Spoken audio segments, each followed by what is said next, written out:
che lavassi i piatti anch'io. Per colpa del marito di una sua amica. Beh, lo feci.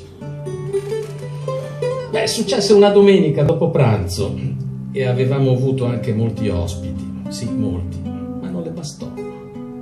Cominciai a fargli 2 volte alla settimana e facevo anche il caffè. Quello tutti i giorni. Pretese che mi stirassi le camicie da me.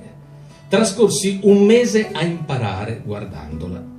Beh, avevo sempre pensato però fosse più difficile. Si rifiutò di raccogliere i miei calzini, i miei pantaloni, le mie scarpe spagliate.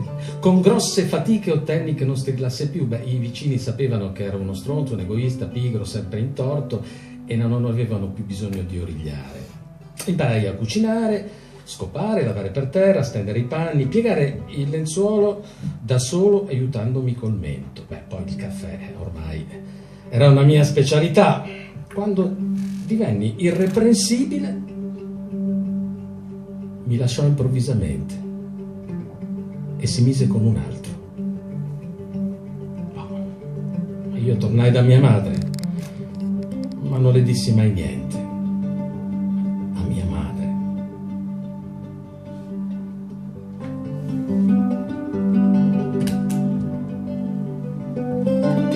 Me lo chiese all'improvviso, mentre io cercavo percorsi di parole. Beh, le dissi che non potevo darle niente oltre che il sesso.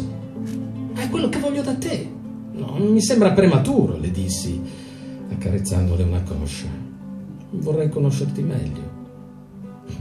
Ma io quando faccio l'amore con uno è perché gli concedo di conoscermi. Dai, sentiamoci domani. Non voglio, la voglia di un momento, dai. Beh, feci un gran figurone. Uno che non ha il sesso nel cervello. Ma da quel giorno non l'ho più vista. Beh, peggio per me. Non avrei dovuto proprio quel giorno farne 3 con mia moglie giusto per tentare il mio record.